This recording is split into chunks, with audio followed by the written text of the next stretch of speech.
say, Agincourt or whatever, or we can even go type further and such, most eye slits would have actually been slightly narrower down the line, mainly because the fact when it came to an arrow slit, you don't want to get something go into your eyeball.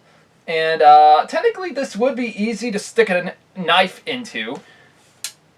However, I still would need to see. Now, I'm just going to put this on without the equipment first. Now, I want to put this out here, y'all. I can barely see literally, I can barely see any. I can see left and right perfectly still. But my main problem is my up and my down. I cannot see. Like, look, I can't see my hands where they are until I bring about here. And with my eye vision, oh, this is not good. I do not see it at all. Here's the thing. I can't even see it, like, right here. Like, look, this is, like, where my premise is on seeing it. So anything above, this is this pure horror. This is why when it came to medieval-style warfare, these were not used on foot. Because they were actually used only for cavalry. In other words, mounted knights. Now, I want to put this out here. The design of the Great Helm evolved from its original design to this design. And of which, this is somewhat of the 1300s type late model. So we can understand of why during the 14th century it would have evolved into something like this. However, there were many designs out there depending on where one lived. So there have been the Sugarloaf, the Great Helm, and so on. But in such, the first evolution to this does take a long road from the somewhere around the Second Crusades up until the, well, Fourth Crusades and such, in which we keep going. Which, it kind of gets confusing, I know. So, when did a helmet like this start to come into play? Well, as we understand, during the 1300s. However, during the late 1200s, a helmet near identical to this did come into play. Now, I want to put this out here. This helmet is perfect for style warfare. However, when it came to, as I said, with foot combat, what they normally did was, well, let me just put this on and you'll see my point. In which, when it came to medieval warfare, this is actually where the Great Helm kind of, well, does not play a very good role in with itself. Why? Well, kind of obvious. Its design and shape. One is when I place it on, I cannot see anything at all. Now, here's the thing. For a mounted knight, this be perfect because of the fact of this design shape. You see this weird design V-shaped thing? This is actually somewhat to keep your head in place, like almost as though you're getting hit in a car wreck. In other words, what a medieval knight would do, they would actually hunker it down with their shoulders, and the helmet would actually take most of the impact, meaning you're technically completely safe. And in fact, this is why most of the time when it came to medieval great helms, they were actually slanted in a type of medieval manner, almost giving it that evil look type of design, which is kind of cool. But when it came to them getting unmounted, say like at the Battle of Bannockburn, what they would have to do is remove the helmet immediately and start fighting. That meant that they actually only had to rely on, well, a padded coif and their mail coif. However, let me really align myself here. Some medieval knights were known to wear secret helms underneath the mail coif. This would actually provide enough space to keep it, well, protected, say, from a sword blow. However, from an axe or a mace, not so much. Now, though, I want to put this out here, y'all. This thing can actually somewhat fit a bassinet-style helm, as which these helmets were known to do. In fact, why don't we get my bassinet, and I'll prove it. However, I've only got this one right here, and unfortunately, with the hinges on it, this is the one with the visor. Because of the hinges right here, I don't know if that's going to be a good idea. So why don't we go to the testing helmet, and you'll see my point. you can easily just, well, boom, fit right inside, like that. Now, I gotta admit though, that is kind of cool. So it does actually provides a good amount of expectation of protection. But now, I hear many of you already, Templar, why not put this one in there? Kind of obvious. It still has these idiotic rivets, which I'm never the fan of visored helms for major reasons, unless we count the Great Helm. But for y'all, let's see if we can somewhat try and... Yeah, that's what I thought. As soon as we got it in, the little rivet pieces kind of getting away. So yeah, see, this is the major problem about this. Still though, this would have actually provided enough protection for the said helmet, meaning the medieval knight would still be perfectly safe in this helmet. So, what was probably the major flaws about this? Well, one would be breathing, one would be sights, in which this thing is only meant to protect you going forward. Meaning, if as soon as you fall off the horse, remove it. Discard it. Anything you can do. Do not wear it. In fact, now there are different types of names for these helmets, such as the pot helm. As you can see, it somewhat has a pot-shaped helmet and such. When I put it on my leg, it, well, somewhat does actually stay put, as long as I, well, leave it like that. So, you see my point. This thing is actually perfect for any of y'all that are into medieval, high medieval period warfare.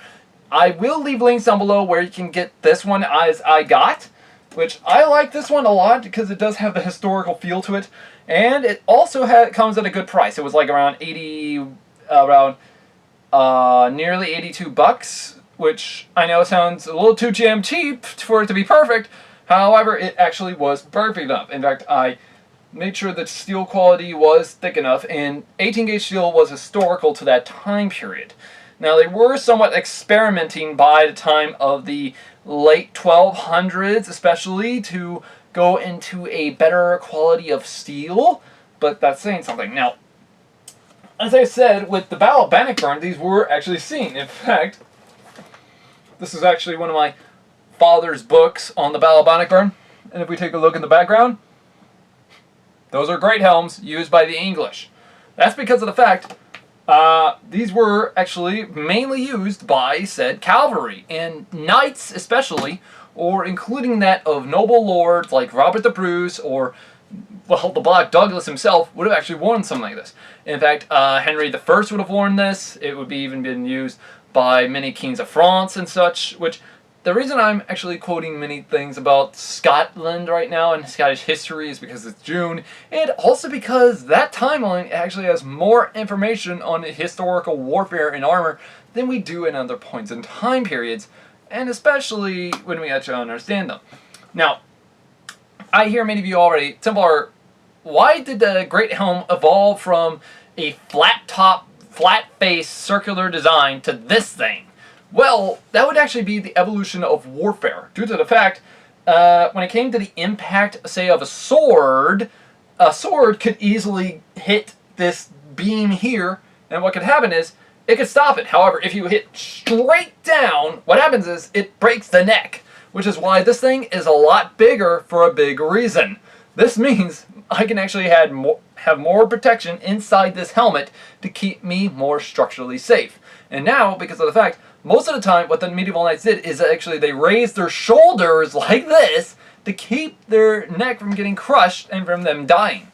So this helmet would have actually saved medieval lives. In fact, it's kind of like a test dummy type helmet if you think about it, which, in truth, it is really cool if you put your hands on it. Because just by holding it, it feels awesome, but wearing it is another deal. Now, I hear many people already, Templar, can I do a medieval workout exercise with this? I would not recommend running, especially a mile a day in something like this, because that would probably kill you, or worse, and in fact, it could actually cause hyperventilation, so not a very good idea. However, if you're riding a horse, maybe.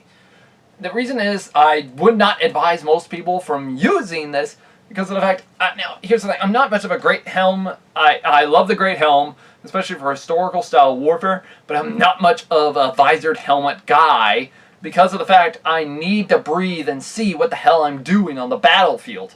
And the problem is, medieval knights also felt the same way, especially when they were foot soldiers. They didn't just wear their great helm in the middle of an open battle. In fact, all those images we see of crusaders or Teutonic knights or something like that, them standing on foot and fighting one-on-one with somebody, like, say, a lonely peasant, no, they would not do that. They would remove the helmet immediately and then just fight with an open mail design. Something as we can understand in historical warfare. We need to breathe and see what we're doing. Otherwise, we're going to end up getting killed. Because this helmet was only meant for the shock and awe of the cavalry. Never, and I repeat, ever to be used on foot. But you can also imagine that this is a beautiful decoration piece, which, yeah, this is actually really beautiful as far.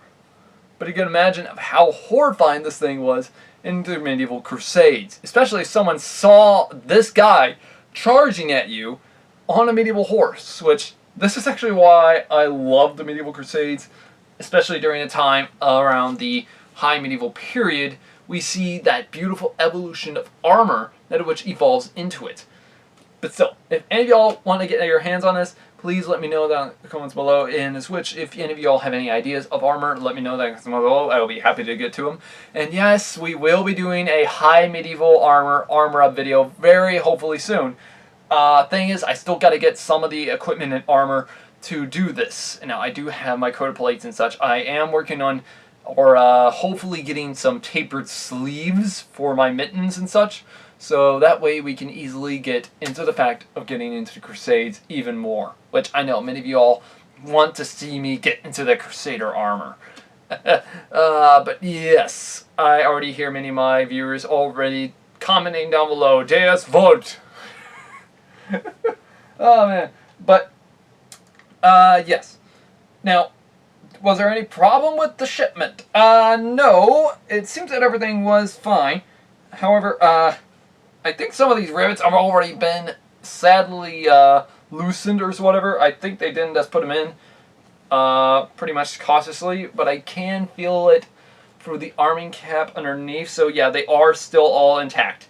So if any of y'all want to get your hands on this historical style piece of armor and equipment, I will leave links down in the description where you can get this beautiful type of badass. I will also leave other ones down, or type of links down in the description, if any of y'all want any different model of any type, that of which I would approve of a historical style Crusader type helms. Anyways guys, this has been Templar. Have a great day, and hopefully see y'all in the next one. Farewell.